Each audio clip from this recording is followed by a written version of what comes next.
kita semua dirahmati dan dimuliakan oleh Allah Subhanahu wa taala. Pertama, marilah kita panjatkan puji dan syukur kehadirat Allah Subhanahu wa taala atas semua nikmat dan karunia yang telah diberikan kepada kita semua, terutama nikmat iman, nikmat Islam, nikmat panjang umur yang disertai dengan nikmat sehat walafiat. Sehingga pada malam hari ini kita masih dapat berkumpul di tempat yang mulia ini dalam rangka melaksanakan salah satu dari kewajiban kita, yaitu sholat maghrib berjamaah yang dilanjutkan dengan pengajian rutin. Salawat serta salam pada kita limpah curahkan kehadiran Kanjeng Nabi Muhammad Sallallahu Alaihi Wasallam, pada keluarganya, pada para sahabatnya, dan kita semua selaku umatnya yang senantiasa berusaha untuk melaksanakan sunnah-sunnahnya.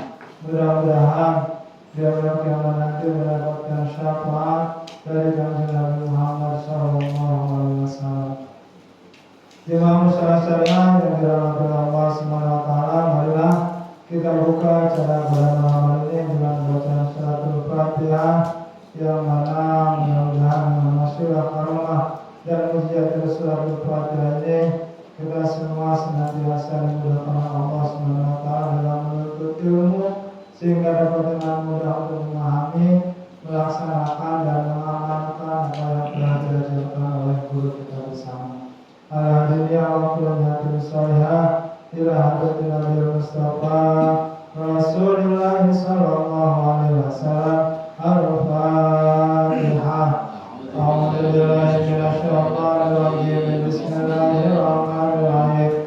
Alhamdulillahirabbil alamin. Arrahmanir rahim. Maliki yaumiddin. Iyyaka na'budu wa iyyaka nasta'in. Ihdinas siratal mustaqim. Shiratal ladzina an'amta 'alaihim ghairil maghdubi 'alaihim waladdallin. Amin. Untuk selanjutnya kita bacakan materi kembali, yang mana mudah-mudahan dengan wasilah Ramadan hari ini program renovasi mushola yang selanjutnya, yaitu penggantian pintu. Ya, alhamdulillah untuk pelapor sudah kita sama-sama laksanakan, dan selanjutnya untuk penggantian pintu mushola, semoga Allah mudahkan, semoga Allah lancarkan. Dan kemarin untuk pembiayaan plafon kita masih ada tanggungan sebesar 15 juta, dan mudah-mudahan Allah SWT mengirimkan donatur sehingga pembangunan untuk renovasi mushola yang selanjutnya dapat terlaksana dengan baik. Alhamdulillah wa kullu salihah ila hadratil Mustafa Rasulullah sallallahu alaihi wasallam. Al-Fatihah. A'udzubillahi minasyaitonir rajim. Bismillahirrahmanirrahim. Alhamdulillahirabbil alamin. Arrahmanir rahim. Maliki yaumiddin. Iyyaka na'budu wa iyyaka nasta'in. Ihdinas siratal mustaqim. Shiratal ladzina an'amta 'alaihim ghairil maghdubi 'alaihim waladdallin. Amin. Untuk selanjutnya waktu kami persilakan pada kita bersama al-Qalam al-Qasar Muslim Habis. Sallallahu alaihi Muhammad.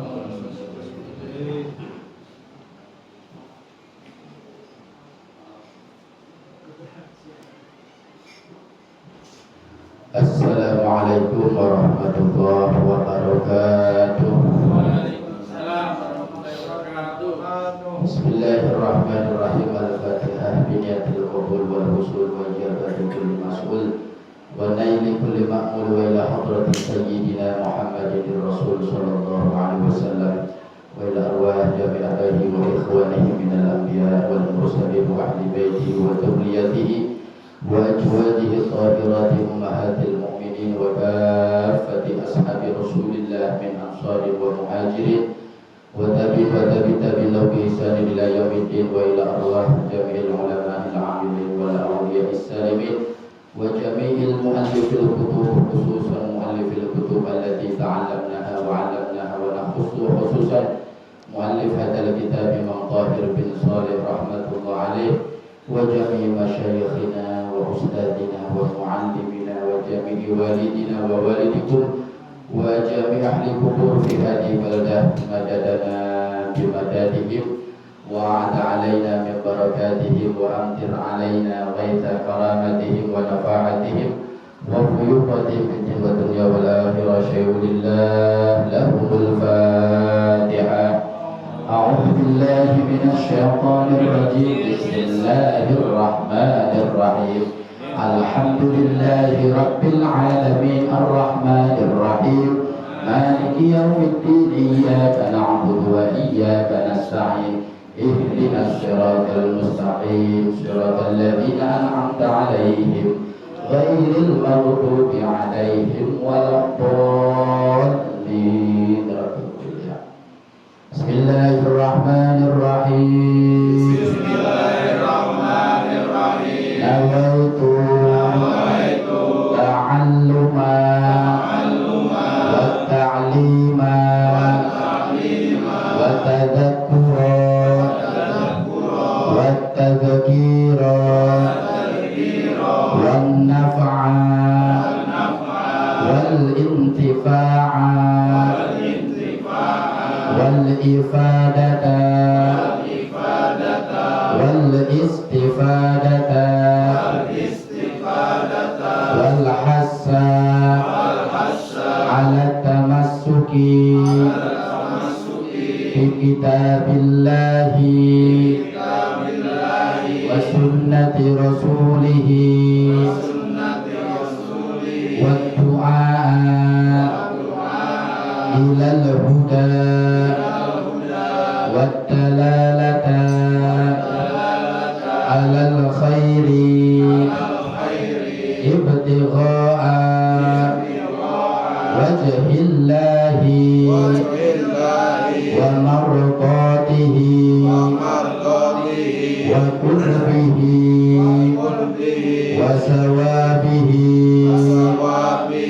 وحسن الخاتمة. Alhamdulillah hasbi wa kafa wa salatan wa salaman ala habibihil mustafa wa ala alihi wa sahbihi wa man iktafa. Subhanaka la ilma lana illa ma'allamtana innaka antal alimul hakim. Rabbana yassir wa a'in ya karim waftah bil haqqi wa anta fattahul alim. Amma ba'du. Hadratal mukarramin wal muhtaramin, para alim, para kiai, para sesepuh, para tokoh masyarakat, wabil khusus yang sama-sama kita hormati, Ketua DKM Mushola Syariah Bapak Ekonomianto beserta jajaran kepengurusan, Bapak Ibu jamaah yang hadir yang insya Allah kita semua dirahmati dan diberkahi oleh Allah Subhanahu wa Ta'ala. Amin amin ya rabbal alamin. Alhamdulillah, puji dan syukur kehadirat Allah Subhanahu wa Ta'ala atas banyak nikmat, atas izin dan kekuatan dari Allah. Alhamdulillah, malam hari ini kita dipertemukan kembali di majelis yang mulia ini. Mudah-mudahan perkumpulan kita Allah catat sebagai amal soleh kita, amal soleh orang tua kita yang telah wafat mendahului kita. Mudah-mudahan kita niatkan pahalanya juga sampai kepada almarhum almarhumah orang tua kita yang telah dulu wafat meninggalkan kita. Kita juga berharap kepada Allah, hadir ke majelis ilmu ini, mohon kepada Allah agar diberikan hidayatul ilmi. Bapak Ibu sekalian, mohon kepada Allah agar diberikan hidayatul ilmi. Hidayatul ilmi ini oleh Allah dimudahkan kepahaman, karena banyak Bapak Ibu datang ke majelis taklim, pulang ke rumah ditanya anak cucu apa tadi, nggak tahu lupa lagi. Nah ini berarti tidak diberikan hidayatul ilmi. Kalau orang Jawa maunya barlen, bubar kelalen, gitu ya. Kita tidak diberikan hidayatul ilmi, tidak diberikan petunjuk untuk bisa memahami ilmu yang disampaikan di majelis-majelis ilmu. Tapi hidayatul ilmi saja Bapak Ibu tidak cukup, lengkap doanya minta sama Allah, diberikan hidayatul taufik. Kalau hidayatul ilmi kita gampang mencerna ilmu, gampang paham sama ilmu yang disampaikan. Tapi kalau taufik adalah pertolongan dari Allah, kemudahan dari Allah bisa mengamalkan ilmu. Bapak yang setiap Ahad pagi, setiap malam Senin ngaji, kalau hitung-hitungan ilmu udah seabrek-abrek ya. Dari Ustadz Nahrawi, dari Kiai Zidan, dari Ustadz Lutfi, udah luar biasa ilmunya. Tapi pertanyaannya dari sekian banyak ilmu, berapa persen yang diamalkan Kang Radit? Nah ini ya. Alhamdulillah bisa hadir ke majelis ilmu, gitu aja lihatnya ya. Nah tapi kan sangat sayang gitu Pak ya. Yang hadir ke majelis ilmu dengan yang tidak hadir sama-sama saja, ya kan sangat sayang gitu Pak ya. Karena waktu kita dikosongkan untuk hadir ke majelis ilmu. Makanya Bapak Ibu setelah minta dibukakan hati kita mendapatkan ilmu dengan mudah, minta juga taufik namanya. Minta juga diberikan kemudahan untuk bisa mengamalkan ilmu-ilmu yang kita pahami. Jadi ada hidayatul ilmi, ada hidayatul taufik. Karena kenyataannya Pak, jujur saja kita ini tidak 100% bisa mengamalkan ilmu Pak. Betul nggak Pak? Betul. Ibu juga mungkin sama. Banyak ilmu yang didapat dari guru-guru kita. Tahajud, pada tahu semua Pak ya. Siang apa malam Pak tahajud? Insya Allah Ibu ya ditanya tahajud kapan? Malam. Sebelum tidur apa sesudah tidur?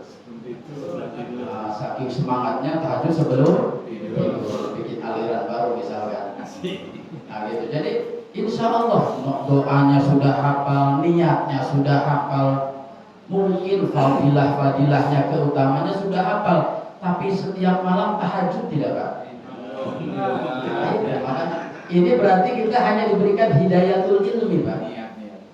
Kalau niat insya Allah Pak ya. Tapi kan malaikat juga pegel juga Pak ini niat dulu katanya. Gak pernah ada bukti gitu Pak ya. Bapak kalau ada yang nyalon cuma janji doang kesel gak Pak? Nah, malaikat juga mungkin gitu ya. Mungkin kesel juga, ini katanya mau tahajud, udah ditungguin mau dicatat, tidur lagi, walaupun memang gitu ya. Sodakoh misalkan Bapak. Masya Allah sodakoh itu diajarkan di YouTube, kita dengar dari guru-guru kita sodakoh itu, tapi beratnya minta ampun kita ini. Padahal jujur-jujuran Bapak punya uang nggak di rumah Pak? Ada nggak? Banyak. Entah uang siapa ya? Uang kas apa uang siapa? Di rumah punya ada uang. Kita sering di kanan kiri ya, keutamaan sodakoh lah gitu ya. Tapi kok berat terus gitu kan Pak? Kok mikir-mikir terus, kok khawatir terus Pak ya? Ini sholat berapa tahun nih pembangunan ini? Gitu ya. Itu Pak Eko nya semangat luar biasa ya. Makanya sampai kiamat jadi DKM nya Pak Eko ya. Sampai kiamat ya, 2 hari lagi mau kiamat boleh mundur dah. 2 hari lagi mau kiamat. Jadi luar biasa semangatnya gitu kan. Ini kesempatan kita. Dalam Al-Quran Al-Munafikun Pak ya, Allah menceritakan penyesalan orang yang telah meninggal dunia. Qala rabbi laula akhartani ila ajalin qarib fa asaddaqa wa akun minas shalihin.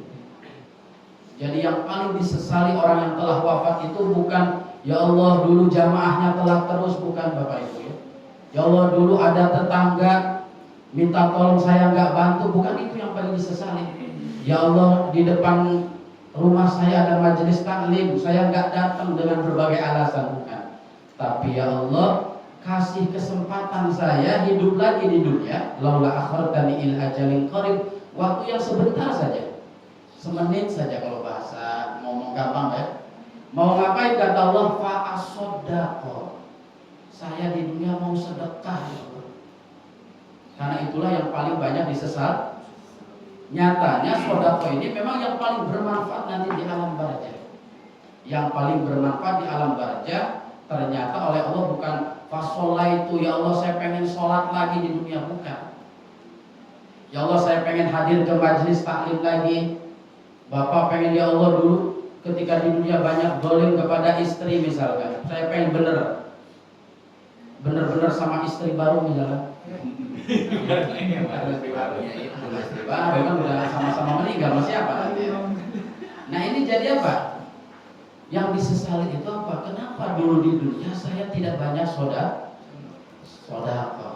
Ya, makanya kata Rasulullah, wa ma'akalta fa'afnaita. Yang kita makan di dunia ini akan jadi busuk semua, akan jadi bangkai, akan jadi kotoran Bapak Ibu ya. Yang Bapak Ibu makan nih, soto ayam, apalagi itu goreng apa saja, dimakan ke perut jadi kotoran semua.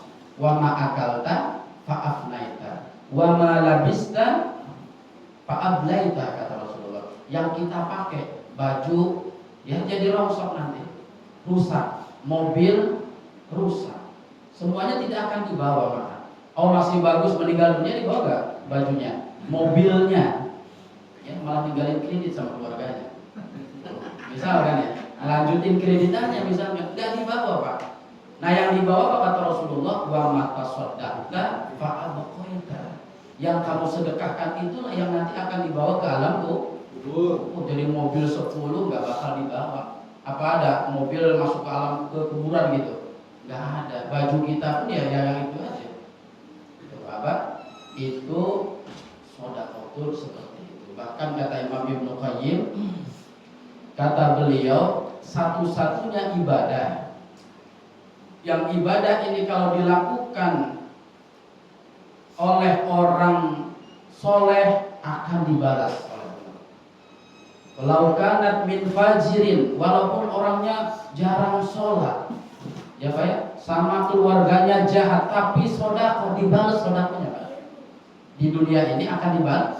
Walau min fajirin au min dolimin, dolimnya luar biasa. Misalkan ada pemimpin dolimnya luar biasa, dia ngeluarin sodako Pak, dibalas sama Allah di dunia ini. Gitu Pak ya. Bahkan bal min kafirin, bahkan orang kafir sekalipun Bapak Ibu kalau rajin sodako ya dibalas oleh Allah. Itu ibadah sodako itu luar biasa Pak. Siapapun yang melakukannya oleh Allah dibalas. Beda dengan sholat Pak. Coba orang sholat yang muslim ya dibalas, orang kafir misalkan iseng-iseng sholat dapat pahala Pak? Ya nggak, harus ada kartu masuknya dulu, login dulu ya, masuk dulu. Tuh, itu hebatnya sodako tuh, siapapun yang melakukan, bahkan orang kafir sekalipun Pak, akan dibalas oleh Allah. Di antaranya apa balasannya sodako? As-sodaqatu tudimun ni'am, akan apa? Mengawetkan nikmat. Jadi obat awet nikmat itu sodako Pak. Apa sih obat awet itu namanya? Pengawet gitu ya. Pengawet nikmat itu adalah sodako. Pernah gak Bapak punya nikmat hilang Pak? Duit hilang pernah gak Pak? Pernah. Jam hilang pernah. HP hilang pernah. Ya, hilang itu sering sekali. Banyak nikmat yang Allah hilangkan. Kenapa? Karena kita tidak punya pengawet nikmat. Kata para ulama.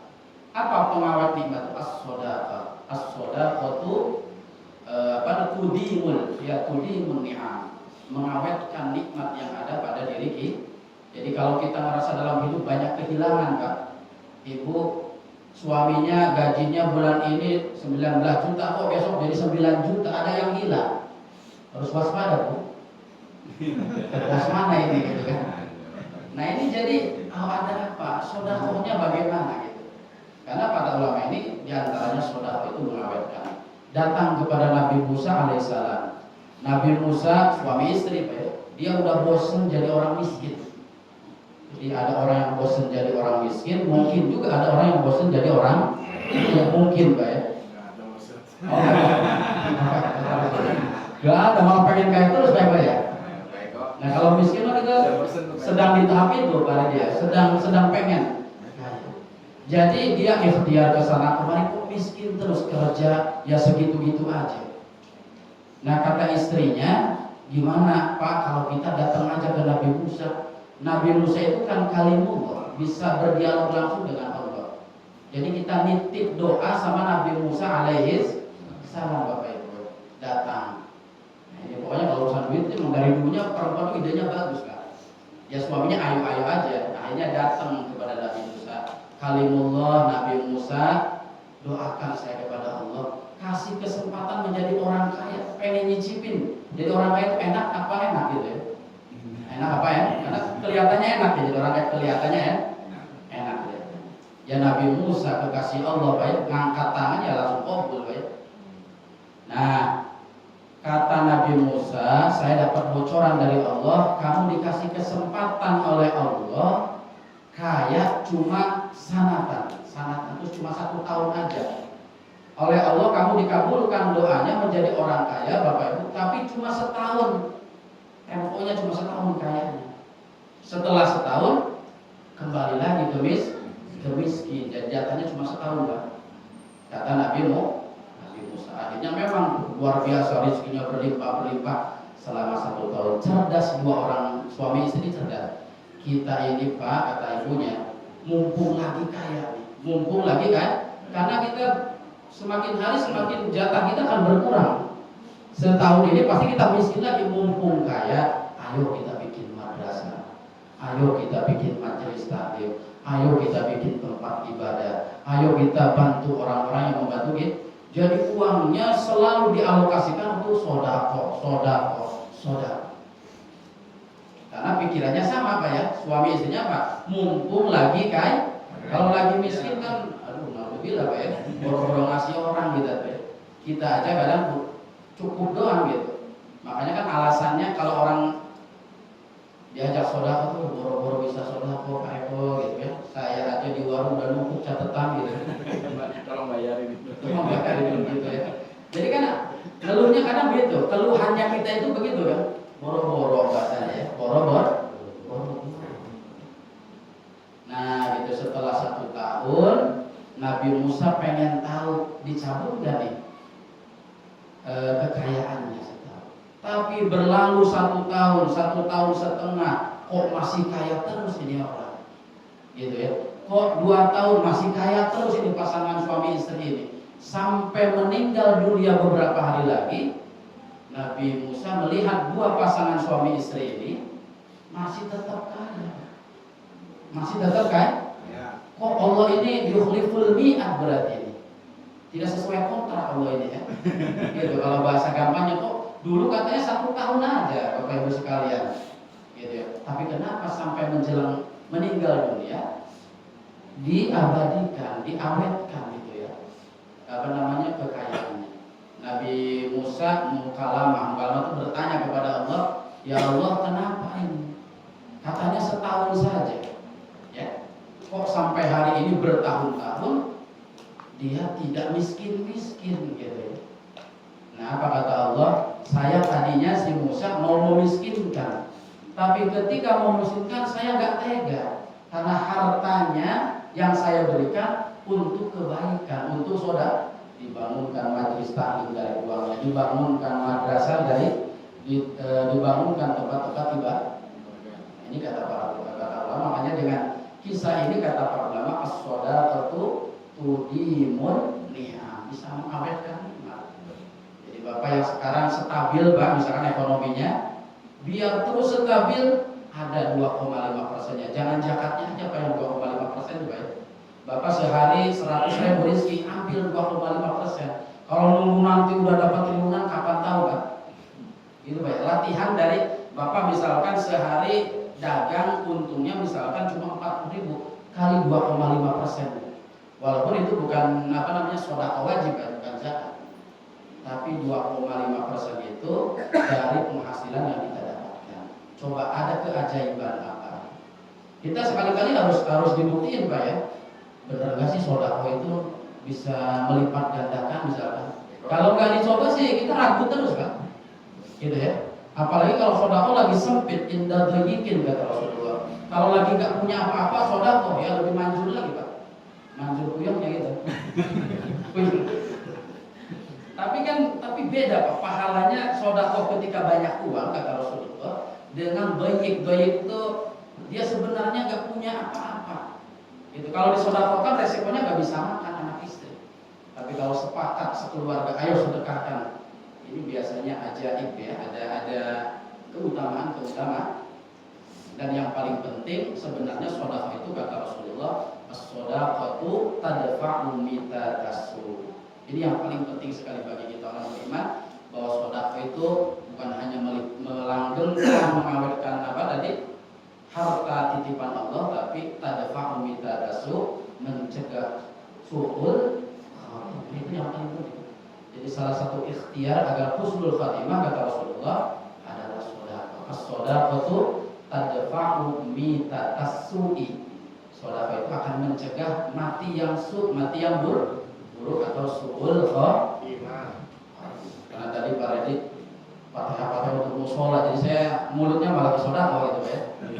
Mudah-mudahan Pak Eko besok banyak yang transfer. Amin. Bukan bayar hutang, bukan. Nah, itu ya, mudah-mudahan musola kita yang sedang melakukan perbaikan. Tujuannya mungkin satu ya, agar nyaman ibadah, agar nyaman majelis taklimnya, dan untuk kemanfaatan kita semua. Mudah-mudahan dimudahkan segala hajat-hajat kita. Amin ya rabbal alamin. Baiklah jamaah sekalian, kita melanjutkan kajian kitab Jawahirul Kalamnya.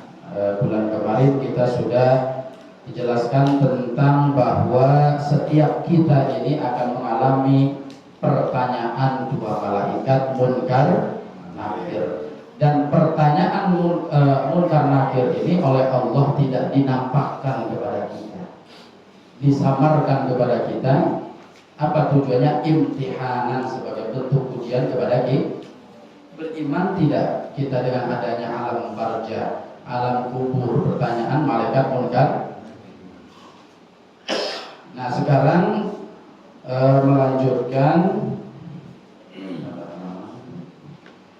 kaifa i'tiqaduka bil hisab, halaman 44 kalau bisa ya.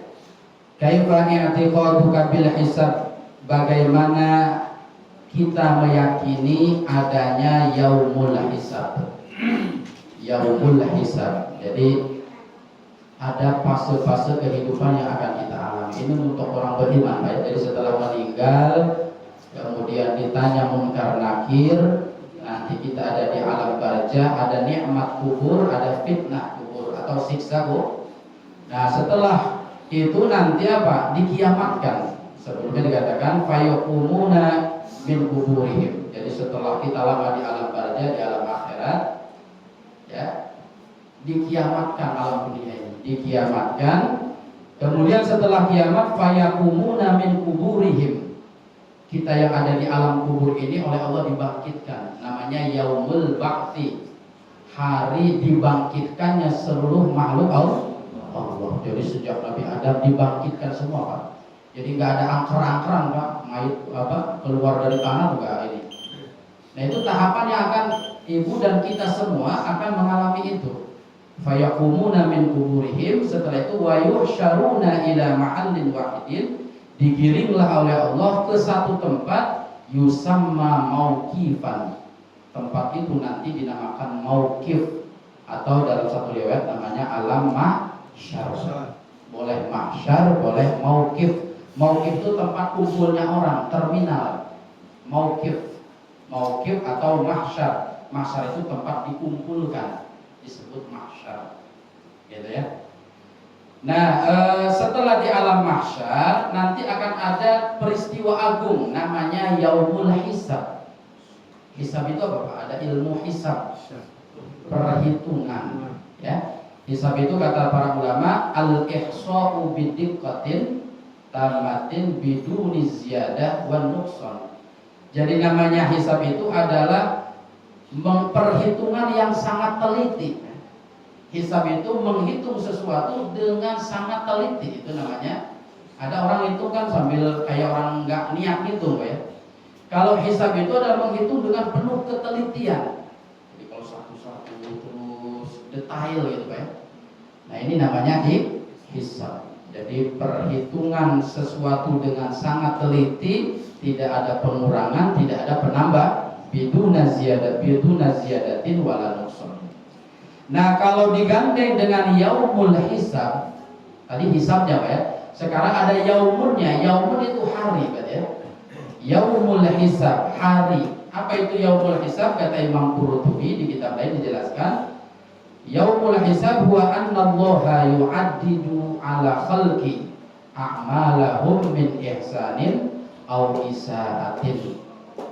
Jadi yaumul hisab itu kata Imam Qurtubi adalah hari di mana pada saat itu Allah yu'addid a'mala khalqi, menghitung seluruh amal makhluknya, min ihsanin wa isa'atin, amal-amal buruknya dan amal-amal baiknya. Itu disebut yaumul hisab. Setiap kita akan mengalami itu, Pak, sebagai bentuk pertanggungjawaban kita selama hidup di dunia. Jadi nggak akan beres, Pak, kita ini. Nggak nanti selesai tuh, enggak. Terus akan mengalami fase-fase hidup termasuk yaumul hisab. Nah, bagaimana kita mengimani akan adanya yaumul hisab? Dipasang di hati itu seperti apa? Kalau kita iman kepada yaumul hisab itu seperti apa hati kitanya? Jawabnya, a'taqidu annallaha subhanahu wa ta'ala ba'da an yasma'an nasa ila mahsyarin yuhasibu kulla wahidin wa yuqarriruhu ala ma fa'ala min khairin aw syarrin. Yang pertama, kalau kita percaya kepada yaumul hisab, hari perhitungan amal, maka pertama yakinlah bahwa seluruh manusia, jadi sejak Nabi Adam, Pak, ayyazma'an nas, bahwa seluruh manusia nanti akan dikumpulkan pada satu tempat, ya. Dari situ, Pak. Jadi yakin bahwa setiap makhluk Allah yang bernama manusia akan dikumpulkan oleh Allah pada satu tempat, kemudian dihitung seluruh amalnya dan diponis oleh Allah, oh ini yang banyak amalnya, amal solehnya, oh ini yang buruk, yang banyak amal keburukan. Jadi meyakini itu bahwa kita semua akan dikumpulkan sebagai manusia untuk diponis banyak amal solehnya atau banyak amal buruknya. Itu yang pertama, meyakini itu. Yang kedua, wa tashhadu 'alal jahidina jawahirhum wa tadharu likulli fadha'ihum. Yang kedua, yakini nanti di yaumul hisab itu akan ada persaksian. Ada persaksian dari seluruh anggota badan kita. Ya, setelah dihitung itu, kalau setelah itu nanti akan ada penguatan gitu, Pak, ya. Jadi tercatat misalkan Fulan bin Fulan jam 12 malam tanggal 12 bulan 12 2012 nyolong misalkan, Pak. Nah, oleh Allah dikasih kesempatan, bener nggak nih anak ini nyolong, orang ini nyolong, maka ya nanti anggota badan itu akan membenarkan, betul ya Allah, kata tangan, Pak, ya. Kata tangan bukan mulut, karena kalau mulut itu bisa bersilat lidah nanti, Pak. Kalau mulut ini muaranya bohong. Ya walaupun Allah tahu sebenarnya mana yang bohong, mana yang tadi, tapi kalau oleh Allah diberikan kesempatan mulut yang menjawab, potensi bohongnya itu ada, Pak. Makanya al-yauma nakhtimu ala afwahihim. Mulutnya nakhtim itu dikunci oleh Allah. Al-yauma nakhtimu ala afwahihim, apa tuh? Wa tukallimu aydihim. Aydihim tangannya berbicara. Oh betul ya Allah, tanggal 12 jam 12 tahun 2012 saya nyolong punya tetangga.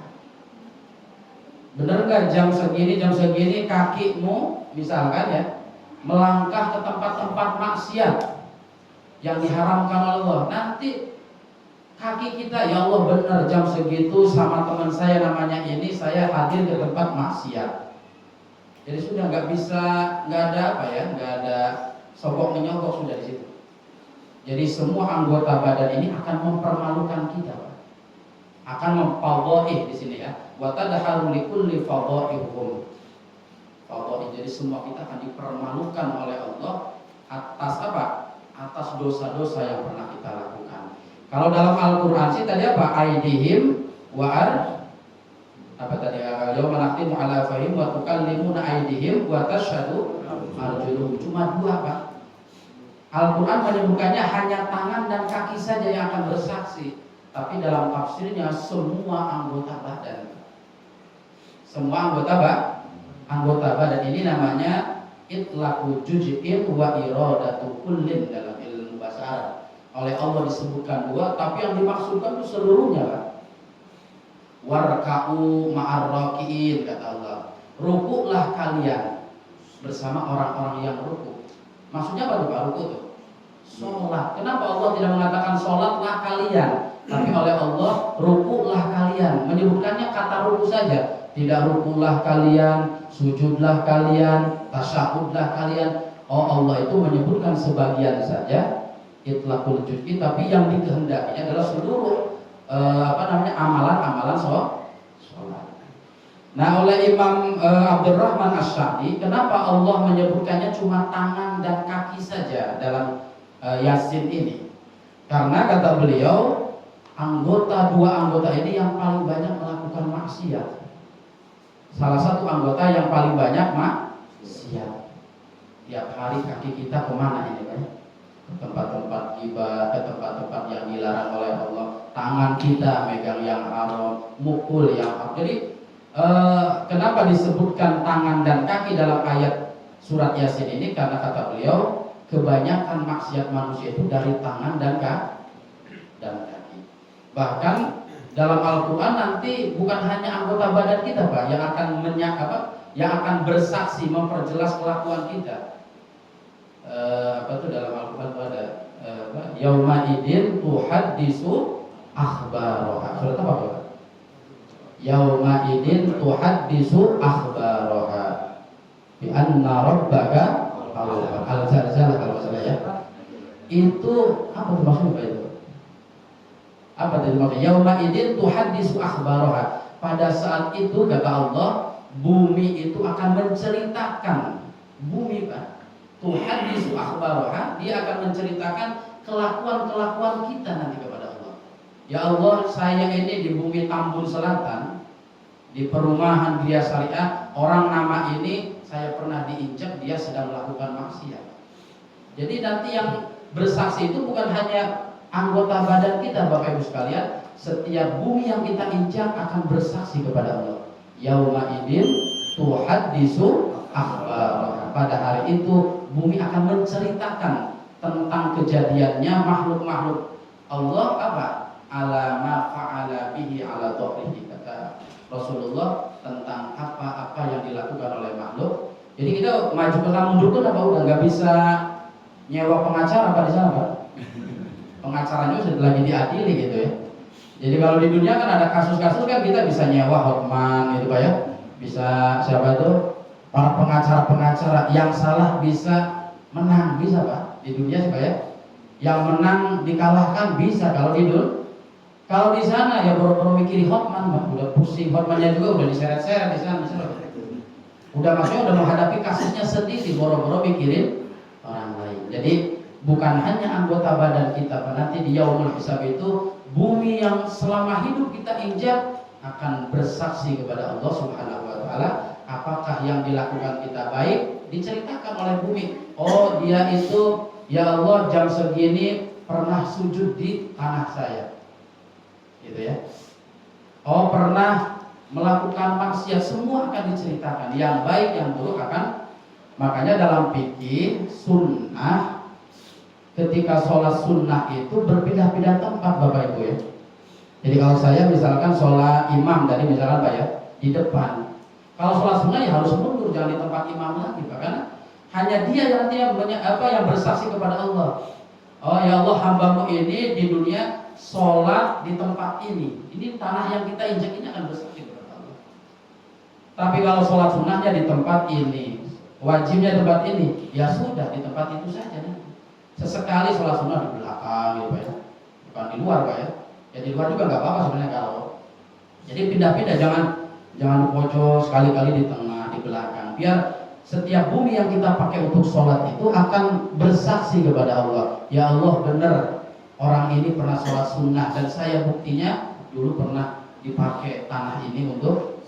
Nah ini itu yang harus kita yakini, bahwa meyakini yaumul hisab adalah kita yakin bahwa setiap kita manusia akan dihitung amalnya, akan diponis oleh Allah mana yang lebih banyak kebaikannya atau keburukannya, dan setiap anggota badan kita, bahkan bumi yang kita injak akan memberikan pernyataan ya, pembetulan akan apa yang kita lakukan semuanya. Tapi ada orang-orang istimewa, Pak ya. Ada orang-orang istimewa ya. Dalam kitab apa itu? Is'adur Rafiq kalau salah. Dalam kitab Is'adur Rafiq ada orang-orang yang istimewa la yuhasabun, tidak mengalami yaumul hisab, Pak. Langsung masuk surga aja, kilat langsung gitu, Pak ya. Jadi hisab itu untuk orang-orang biasa gitu, Pak. Ada kata Imam Muhammad bin Salim Asy-Syafi'i, beliau membaca banyak hadis dan disimpulkan oleh beliau ada kurang lebih 12 orang, kata beliau Pak ya. Beliaunya dari hadis-hadis tapi dibahasakan dengan bahasa agar lebih mudah dipahami. Ada 12 orang atau 13 orang yang nanti tidak mengalami yaumul hisab. Kemelutnya pertanggungjawaban itu luar biasa. Bapak di sidang sama polisi aja gemetarannya luar biasa, Pak. Apalagi orang yang jarang melakukan kriminal, Pak. Baru lihat tulisan Kapolsek aja udah pingsan, Pak. Tulisannya doang, Pak. Gemeter. Apalagi berhadapan sama polisi, apalagi di pengadilan, Bapak Ibu. Yang nggak biasa masuk ke tempat itu udah deg-degannya dari rumah. Padahal belum berhadapan sama yang akan mengadili kita, hakimnya belum. Nah, kita yang mengadili nanti Rabbul Alamin, Allah yang menciptakan kita, yang menciptakan para nabi. Dan itu disaksikan oleh makhluk-makhluk Allah nanti ya, oleh guru-guru kita, orang tua kita. Oh, disangka anak saya tuh soleh, ternyata jam 12 malam kemana itu ya? Oh, ketahuan nanti sama orang tua kita. Nah ini makanya fadhaih, kalau bahasa Jawanya diweleh-welehkan. Apa diweleh-welehkan? Dipermalukan mungkin Pak ya, dipermalukan. Weleh-weleh itu apa? Diweleh-weleh. Ya bahasa di kitab itu diweleh-welehkan. Saya memahaminya diweleh itu dipermalukan kita ya. Diperlihatkan keburukan di hadapan guru-guru kita, di hadapan orang tua kita, bahkan yang paling malu di hadapan Rasulullah. Oh, rumahku ternyata ada yang suka begitu ya. Nah, itu ya, kita mengakunya cinta kepada Rasulullah, di belakangnya macam-macam rupanya ya. Nah ini, nah siapa saja orang-orang yang nanti tidak mengalami yaumul hisab? Dari beberapa hadis, waroda fil ahadis, dari beberapa hadis diceritakan kata beliau, yang pertama man ubtuliya bidiha bi basarihi wa ghairihi minal balaya hatta yalqallaha fasabara hatta yalqallaha. Kata beliau dalam hadis diceritakan orang yang tidak dihisab itu adalah orang yang diuji oleh Allah, hilang penglihatannya, tiba-tiba buta gitu, kecelakaankah dia atau salah minum obatkah dia, Pak ya, sebabnya apa saja gitu, kok tiba-tiba buta, atau min asli khalqihi, dari sejak kecil maka Pak orang sudah nggak bisa melihat, buta dari kecil Pak ya, genetik atau apa macam-macam Pak ya, atau di tengah di usia tertentu buta. Kemudian fasabara hatta yalqallah, ketika matanya tidak bisa melihat dia ridho atas ketetapan Allah, dia tidak mengeluh kepada Allah, tidak memprotes kepada Allah sampai mati ketemu Allah. Orang-orang yang menerima ketetapan Allah, salah satunya ketika diuji panca inderanya, itu orang-orang yang nanti tidak akan mengalami yaumul hisab. Orang yang sabar, ridho ya. Kalau ridho itu senang Pak ya, kalau saya sering jelaskan. Kalau sabar itu nerima tapi masih ada unak-unak gitu Pak. Sebenarnya nggak enak, saya tuh pengen protes tapi saya tahan ya. Makanya kata ulama as-sabru huwa al-habsu. Al-habsu itu menahan. Jadi sabar itu artinya menahan untuk tidak melakukan hal yang dilarang oleh Allah. Bapak misalkan atau kita misalkan dapat musibah, hati mah pengen berontak, ya Allah kenapa mesti keluarga saya yang kecelakaan misalkan, kenapa nggak tetangga saya, kenapa nggak teman saya, kok saya gitu. Dalam hatinya dia ingin berontak, tapi ya Allah tahan. Nggak sampai mulutnya keluar, hatinya nggak berontak. Hatinya sebenarnya nggak nerima, tapi ditahan-tahan biar mulutnya tidak mengeluarkan hal-hal yang dilarang oleh Allah. Jadi sabar itu ada semacam perlawanan sebenarnya, tapi ditahan. Tapi kalau ridho sudah nggak ada perlawanan, kejadian, ya Allah saya terima. Udah nggak mikir kenapa sih mesti saya, salah saya apa ya Allah, saya kan rajin sujud, udah nggak petang-petang gitu Pak. Kita kan masih begitu Pak ya. Saya kan ahli tahajud, saya kan saudaranya banyak, saya kan sama orang baik, kenapa mesti diuji saya? Ya nggak tahu kalau Nabi Muhammad juga diuji Pak ya. Orang paling soleh tetap diuji. Kita yang masih soleh-solehan pengennya nggak diuji ya, nggak ada ceritanya Pak ya. Itu jadi ridho. Jadi orang yang ridho dengan ketetapan Allah, tentunya yang pahit-pahit Pak ya. Kalau ujian itu kan bukan hanya yang pahit Pak, sebenarnya yang enak-enak juga. Kalau yang sadar sih itu ujian, bisa melalainya. Itu yang pertama. Yang kedua yang tidak dihisab, wa man la yuhasabu, dan yang kedua orang yang tidak dihisab, man mata biqariqil makkata dahaban wa iyaban. Orang yang dari kampung halamannya pergi ke kota Mekah. Apakah umroh, apakah haji, apakah tholabul ilmi, melakukan hal-hal yang baik, Pak. Kalau ke Mekah kan identiknya umroh sama haji identik. Ada juga yang mungkin bisnis mencari rezeki halal di sana. Nah, ketika sedang dalam perjalanan untuk niat yang baik, mata meninggal dunia.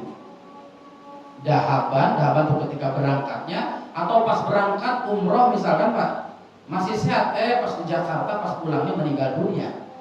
Ini kata Imam Muhammad bin Salim dari hadis Rasulullah diceritakan, orang ini nanti tidak akan mengalami hisab. Udah langsung aja gitu, bil ghairi hisab, ke surganya Allah Subhanahu. Tidak ada tuh ini kamu dulu, ini kamu nggak ada sidang-sidangan gitu Pak ya. Itu yang kedua. Kemudian yang ketiga, wala waman la yuhasabu huwa talibul ilmi. Nah, ini kabar gembira buat kita Pak ya. Yang suka nyari ilmu, istiqomah nyari ilmu sampai meninggal dunia masih hadir ke majelis ilmu.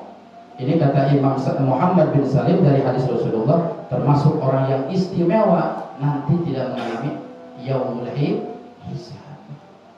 Kita ya udah pokoknya mau tidur mau apa misalkan Pak ya, yang penting datang ke majelis ilmu, niatnya tholabul ilmi. Ini ada keistimewaan dari Rasulullah, tidak mengalami hisab.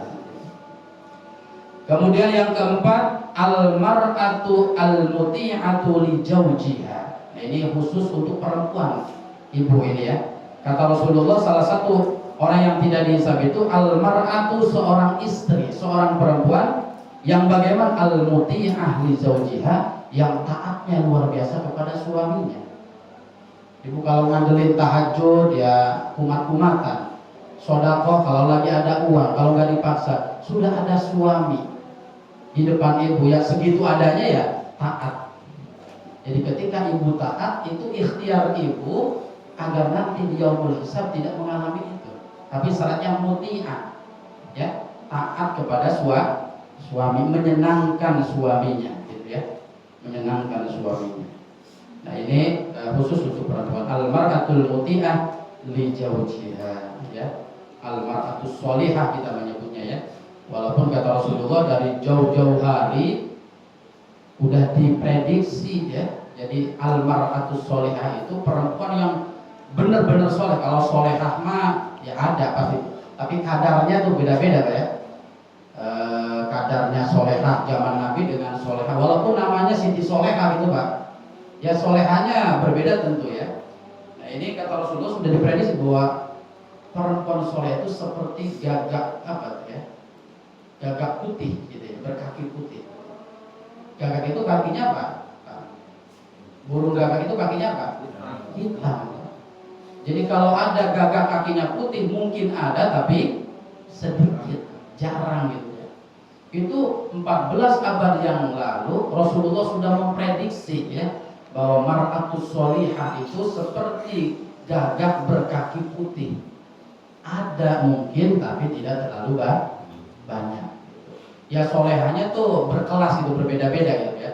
Solehahnya orang dulu kan mungkin tidak bisa disamakan dengan perempuan solehah di hati. Al-mar'atul muti'ah di zawjiha.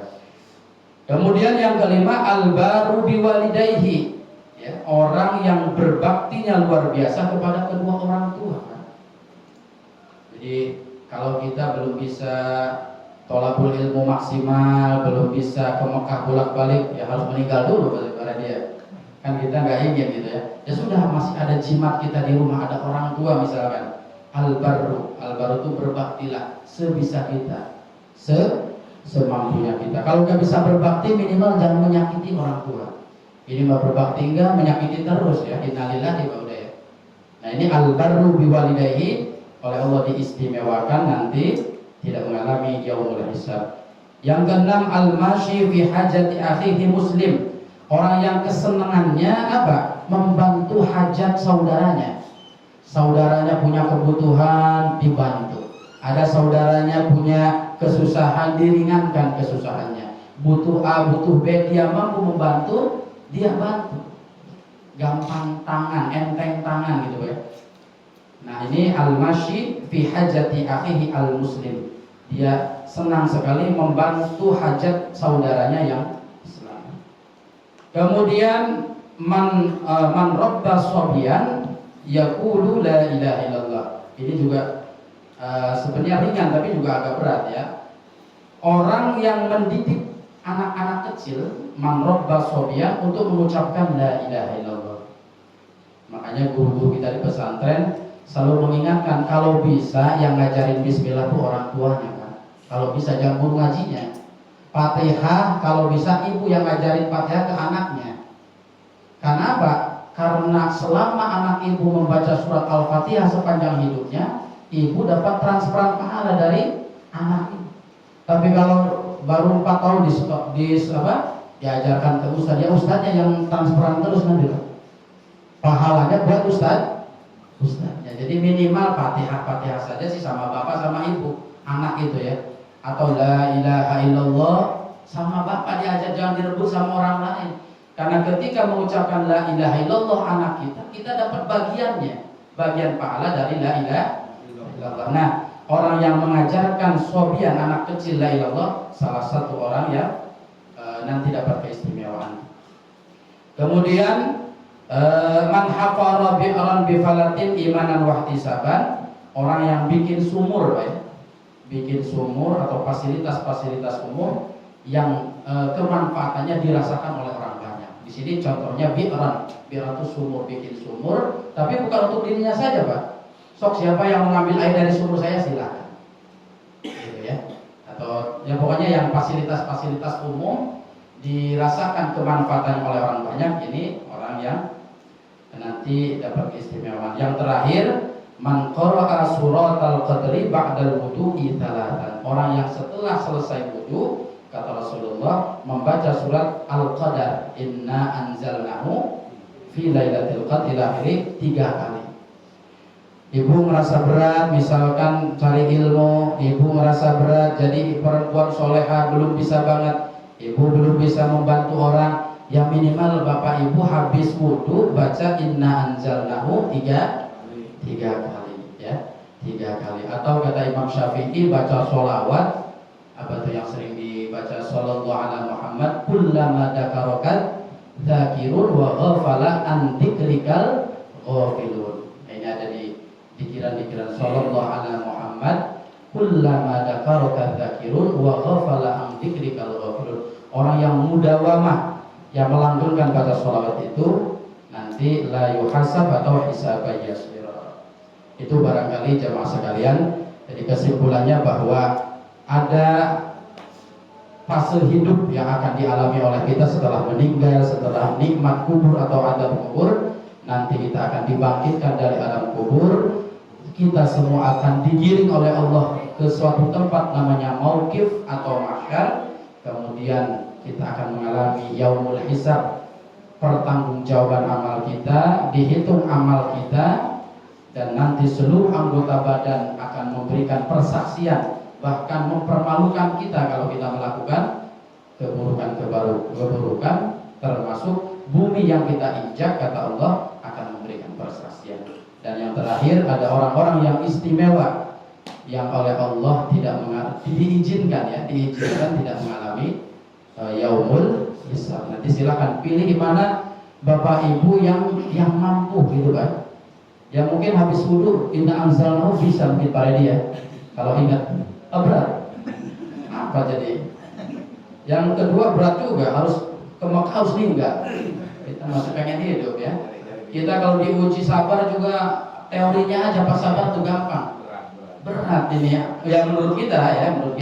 Ibu jadi perempuan benar-benar soleha, ya lumayan ya. Dilihatnya akhir bulan aja soleha tuh ya. Kalau di akhir bulan ibu telah ditransfer, senyum apa cemberut itu aja udah sebenarnya.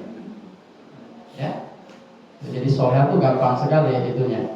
Jadi ridho dengan pemberian suami itu termasuk ar-ridho bil yasir kata Imam Nawawi. Cirinya perempuan soleh itu ridho bil yasir. Jadi ridho dengan rezeki sedikit dari suaminya. Yang enggak ridho tuh suaminya tidak kerja, boleh dikritik. Pagi tidur, siang tidur, malam tidur, bangun nanyain makan. Nah ini boleh ibu mengkritik. Tapi kalau bapaknya dari pagi sampai sore udah kerja, bawanya cuma 10.000 ya, ar-ridho bil yasir. Harus diterima. Karena ketika ibu protes kepada bapaknya, kepada suaminya, hakikatnya sedang protes kepada ar-razik yang memberikan rizki kepada. Itu yang besarnya tuh situ dosanya. Ya, makanya kata Rasulullah sering dikatakan apa? Perempuan itu banyak yang kufur itu bukan karena gak sholat gitu kan, tapi sulit berterima kasih kepada suami. Sudah bawa duit 100.000, ya belum ngomongnya kurang terus gitu ya. Nah ini salah satunya kata Imam Nawawi ar-ridho bil yasir. Atau yang paling mudah nanti membaca Al-Qadar setelah wudu 3 kali. Wallahu a'lam bishawab. Barangkali ada yang ditanya.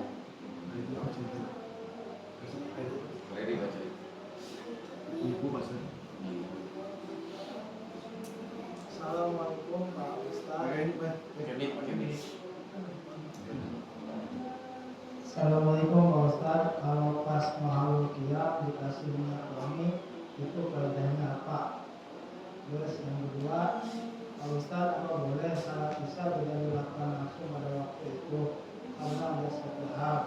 Terus salat isya boleh dilakukan pada waktu isya?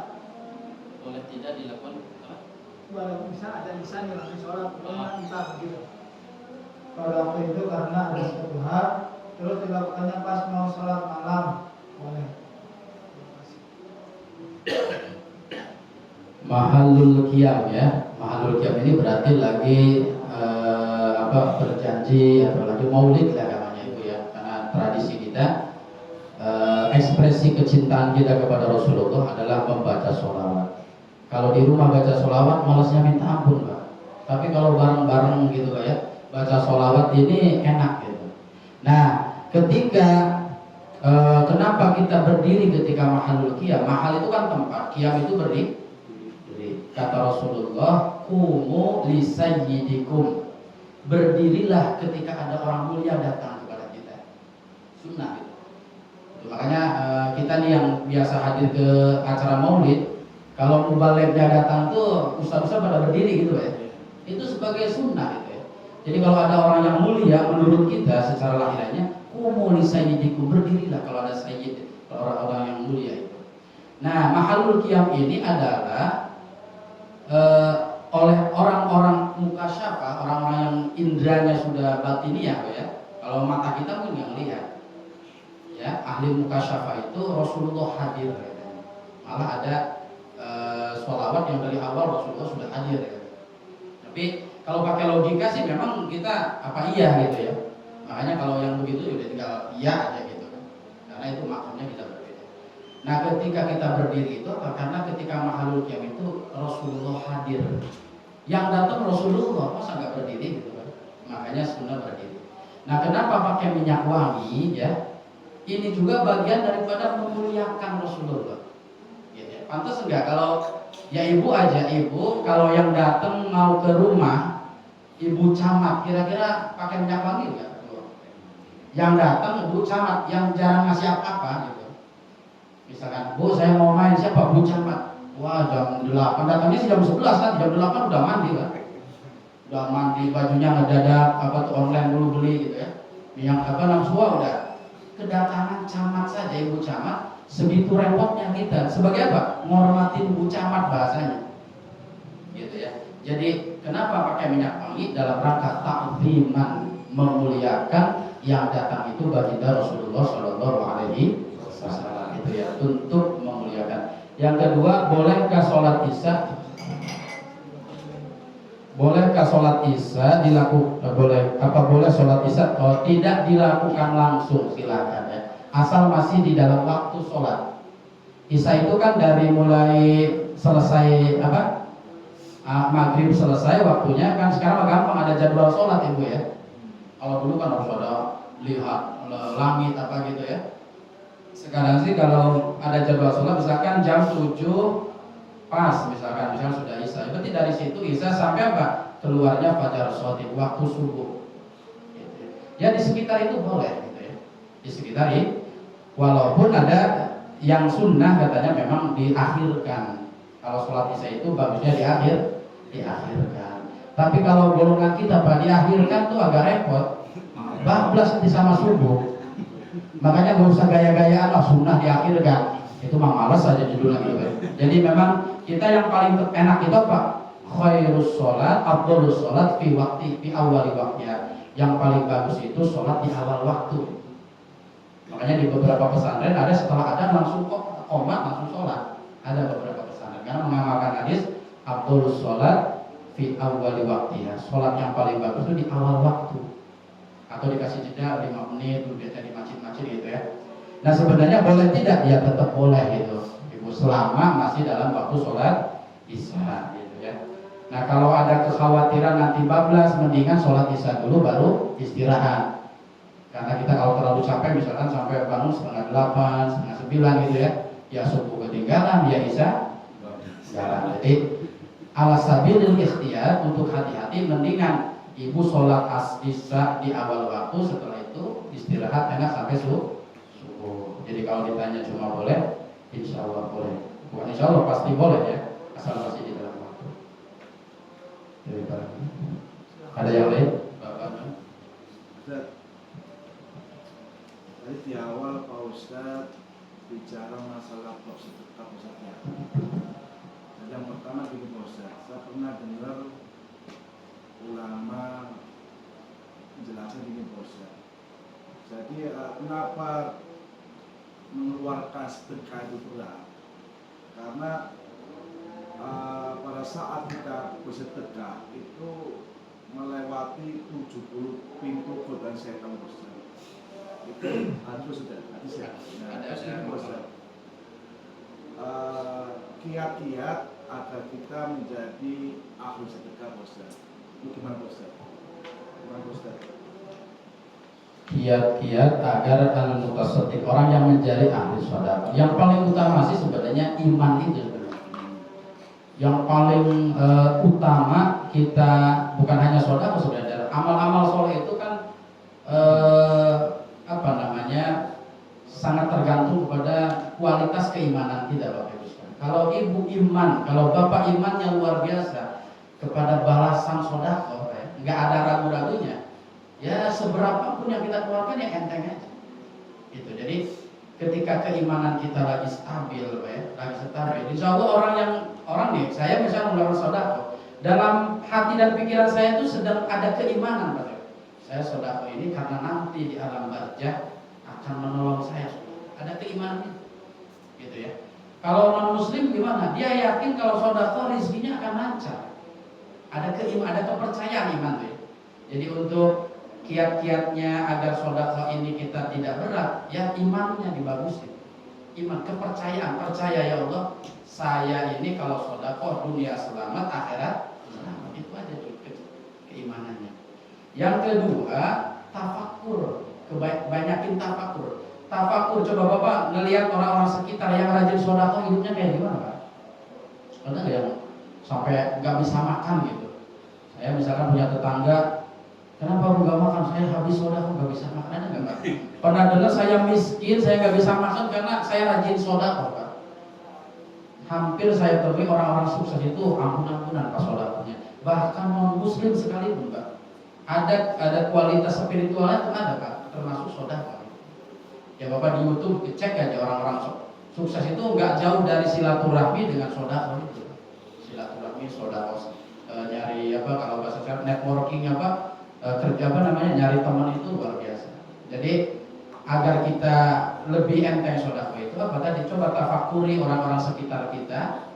Kalau orang yang rajin sedekah itu balasannya kayak apa? Oh, biasa-biasa, lihat anaknya, Pak. Karena sedekah itu balasannya bukan hanya di harta semakin banyak atau awet, tapi lihat keturunan-keturunannya, lembut-lembut hatinya biasanya Pak anaknya. Lembut gitu ya. Jadi nggak di harta, bisa di keturunan. Jadi dengan mengingat-ingat atau melihat balasan orang yang sedekah itu bisa menyemangati kita untuk bersedekah. Gitu kan. Bapak beli buku keajaiban sedekah misalnya, itu bisa merangsang kita untuk enteng sedekah. Ada orang sedekahnya 5.000 setiap subuh 2 tahun, tiba-tiba di depan rumahnya Pajero. Nah, kan banyak begitu ya, the miracle apa keajaiban-keajaiban. Jadi semakin Bapak membaca manakib itu kisah-kisah luar biasa orang-orang yang ahli sedekah, itu juga akan apa? Mempermudah kita untuk bisa sedekah. Jadi imannya ditebalkan, yakinnya tuh ya Allah, keyakinan ya Allah saya yakin kalau sedekah bukan hanya di akhirat nanti selamat, di dunia diselamatkan, dijauhkan dari mara bahaya. Ada keyakinan dulu. Kalau nggak keyakin sih ragu terus kan, ragu terus karena setannya juga udah ngapain sedekah tuh, ada tetangga kamu dari sedekah miskin aja gitu terus. Bener kan Pak itu tadi ada 70.000 hijab agar kita itu ada orang sedekah misalkan biasa-biasa aja, nggak tambah kaya, malah kalau diberikan kan tambah kurang. Itu kan logika talbis itu logika iblis agar kita tidak sedekah. Yang kedua, perbanyaklah membaca kisah-kisah orang yang ahli sedekah gitu ya. Ahli sedekah termasuk ya jangan jauh-jauh di lingkungan kita aja. Bapak kalau ada orang yang kaya raya gitu ya, coba ditanyain pasti ada sisi situ ada senang bagi orang gitu ya, senang berbagi. Itu dua itu saja sebenarnya kalau kita serius insya Allah ya. Ingat balasan sedekah, lihat orang-orang hidupnya bagaimana kalau rajin sedekah. Insya Allah tidak ada orang yang mati kelaparan karena rajin sedekah. Itu barangkali Pak ya. Jadi Ustaz, tadi kan di awal saya tanya Ustaz, kenapa orang itu berlaku sedekah? Ya kan? Salah Ustaz, Nabi pernah bersabda begitu. Nah, jadi pada saat kita mau sedekah itu melewati 70 setan setiap. Nah itu agar kita bisa melewati godaan setan itu Ustaz, itu gimana Ustaz? Ya satu-satunya dilawan setan itu. Harus dilawan setan.